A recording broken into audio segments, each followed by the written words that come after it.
Bismillahirrahmanirrahim. Assalamualaikum warahmatullahi wabarakatuh. Apa khabar semua? Saya harap semua sihat sejahtera. Kita jaga kita masa COVID-19 ni. So, harap semua please stay at home, okay? Okay, saya Dr. Wan Zahani binti Wan Yusof. Saya doktor pakar sakit puan. Sebenarnya saya ni Dr. Pencin, okay? Dr. Pencin daripada HRPZ. Dan sekarang ni saya more of freelance. So saya ada buat sedikit klinik dekat klinik Anisa, klinik perubatan Anisa. Dan kebanyakan pesakit-pesakit ialah saya more kepada pesakit-pesakit sakit puan. Okay? Bukan pesakit yang bersalin. Alright? Okay. So hari ni dan saya lebih kepada kes-kes infertility, okay, subfertility lah yang susah untuk mendapat zuriat. Alright, jadi untuk hari ni sebenarnya apa yang saya nak bagi tahu sikit je lah, mungkin mengambil masa dalam 5 hingga 10 minit. Pasal kita ada tips sikit, tips lah untuk kata nak mengandung lebih cepat sikit lah kot. Alright, mungkin menjadi, mungkin tidak, sebab kita kena faham mengandung ni bukan hak kita, bukan hak saya, bukan hak pasangan, tapi hak Allah. Dia dah tentukan kita. So cuba kita tak tahu apa takdir kita dan kita kena usaha. Alright. Jadi kalau dalam tips-tipsnya untuk mengandung ni, sebenarnya saya suka bagi tahu pada sakit saya, kita bahagikan pada bahagian perubatan dan juga bahagian spiritual, kerohanian. Dan kerohanian ni tak semestinya untuk orang Islam je. Sebab orang bukan Islam pun dia ada kepercayaan dia dan dia still ada kerohanian dia masing-masing. Okay. Jadi saya lebih kepada Islam sebab saya lebih kepada yang kita yang sebab saya penganut agama Islam lah. Okay. Alright. Okay, dalam tips-tips mengandung ni saya suka ambil yang Dr. Hamid Arsyad dah. Sebab Dr. Hamid Arsyad dia ada banyak dalam ni, boleh check mana-mana dalam Google pun ada. Tapi apa yang saya terkesan dengan apa yang tulisan-tulisan ni, kita ada dia mulakan dengan kita nak mengandung ni kalau boleh lah kan, kalau boleh, bukan nak suruh you all semua jangan belajar, bukan, tapi kalau boleh kita cepatkan berumah tangga, umur muda sikit lah berumah tangga. Sebab kita kena faham, especially wanita sekarang, kita negara yang maju, kalau kita banding dengan negara kurang maju, negara maju kadar infertility atau kemandulannya lebih tinggi, ya. Sebab apa? Sebab kebanyakan mereka wanita-wanita mereka berkerjaya terlebih dahulu. Okey, mereka berkerjaya dan mereka memulakan zaman perkahwinan tu agak lewat. Okey. So kalau boleh, kalau tak boleh tak apa, nak macam mana kan? Bukan kata itu adalah penghalang, tapi kalau boleh. Dan apabila berumah tangga, sekiranya beberapa masa, sebab kita kena faham, setengah pasangan apabila dia masuk ke alam rumah tangga, dia dah buat perjanjian masing-masing.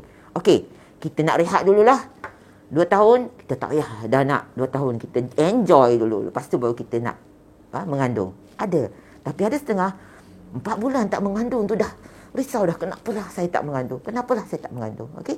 Jadi itu adalah individu masing-masing, masing-masing. Jadi walau bagaimanapun, sekiranya kita nak buat penyiasatan, pemeriksaan, tolong datang awal. Jangan tunggu sampai 10 tahun, 12 tahun tak boleh tak dapat anak baru nak datang membuat pemeriksaan.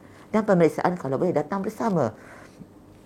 Jangan biarkan isteri je datang. Awak punya pasal. Dengan satu jari tunjuk kan, awak punya pasal. Sebab apa? Satu tunjuk pada orang, 4 lagi kepada kita. Kena ingat. So, suami dan isteri mesti sama-sama. Sebab nak anak ni bersama-sama. Bukan seorang-seorang nak anak. Alright. Okay. Dan satu yang penting adalah kita kena faham. Pasangan kena faham waktu subur.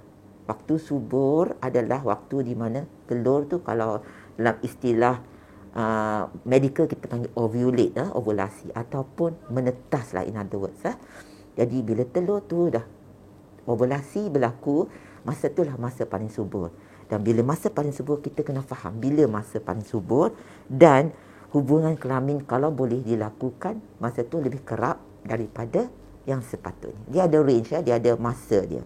Biasanya kalau orang tu dalam 28 hari cycle dia, hari yang ke-12 hingga hari ke-16 biasanya. Bukan satu hari je you nak concentrate, tak ada, dia range 12. Hari yang ke-12 hingga hari yang ke-16 datang kau tu. Biasanya macam tu. Alright. Jadi, dan kena kerap sikit waktu yang subur. Waktu tak subur tu tak apa, nak hubung kelamin macam biasa. Alright? Okey. Dan kena makan makanan berkhasiat. Kena jangan terlampau makan banyak sangat sehingga meningkatkan berat badan. Itu tak berapa baguslah untuk wanita. Alright? Kalau dah besar sikit tu, kalau boleh banyakkan exercise. Okay. Exercise is important. Kadang-kadang kita ni kan malas nak exercise. Saya dah buat kerja banyak, kerja rumah. Tak payahlah exercise tu. Itu lain. Exercise is exercise. Buat exercise. Simple. Jogging ke. Exercise aerobics kat rumah ke. Tak perlu pergi aerobic kat tempat-tempat lain. Tak, kat rumah je boleh. Kita lakukan exercise. Dan saya rasa yang paling penting sekali, dan ini adalah masalah utama bagi pasangan yang dah lama berumah tangga, adalah stres. Stres daripada family, stres daripada kawan. Setiap kali jumpa siapa, bila nak mengandung, kenapa ni? Kenapa tak mengandung lagi? Kita ramai anak, kita ramai adik-beradik. Stres yang begitu. So saya harap bagi ibu-ibu ataupun mertua-mertua yang ada anak-anak yang susah dapat anak, jangan kita bebankan mereka dengan tekanan-tekanan sebegini. Sebab itu betul-betul akan memudaratkan mereka lagi, lebih menambahkan stres, dan bila stres susah untuk proses, dan dari segi hubungan kelamin dan sebagainya, mereka akan tertekan. Okey, itu kita dari segi dari segi medical sikit. Tapi kalau dalam segi spiritualnya, of course, apa yang saya selalu nasihatkan pesakit saya, hubungan kita dengan manusia, hubungan kita dengan Allah. Okey? Hubungan kita dengan manusia, hubungan kita dengan Allah. Dengan manusia, dengan siapa? Dengan orang terdekat dengan kita, kaum kerabat kita, mak ayah kita, suami, mak ayah, mertua, adik-beradik dan jiran-jiran semua. Dan hubungan kita dengan Allah adalah doa kita. Jadi apa yang selalu saya pesan, kita banyakkan semayang. Okey. Jangan tinggal yang wajib. That's very important.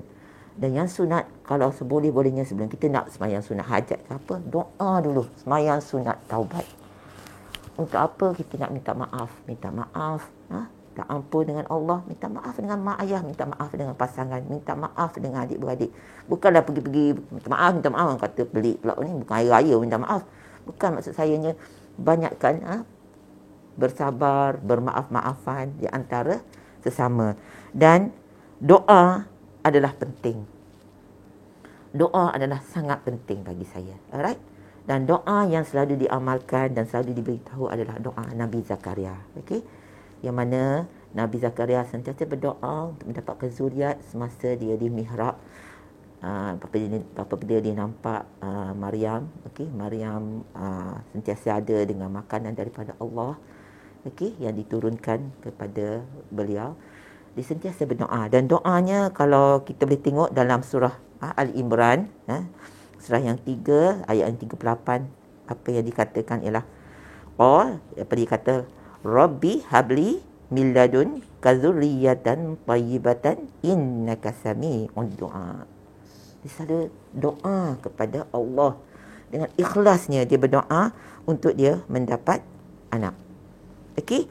Dan doa lain, contoh doa-doa lain adalah doa daripada surah Al-Furqan. Okey? Surah yang ke-25 ayat 74. Rabbana, yang kita selalu baca selepas solat. Okey? Rabbana hablana min azwajina wa zurriyyatina qurrata a'yunin waj'alna lil muttaqina imama. Alright? Dan ada juga doa-doa lain dalam surah As-Saffat yang disebut Nabi Ibrahim, Rabbi habli minas solihin. Kita doa supaya anak yang kita dapat anak yang soleh.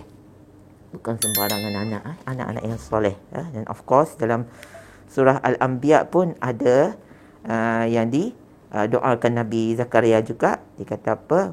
Wa Zakaria iznada rabbahu rabbi la tazadni fardan wa anta khairul warithin.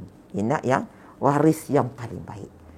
Jadi saya rasa setakat tu saja tips-tips yang saya boleh bagi. Saya harap ianya memberi sedikit panduan bagi semua pasangan-pasangan yang ingin menimang cahaya mata. Okey. Dengan itu wabillahi taufiq wal hidayah. Assalamualaikum warahmatullahi wabarakatuh.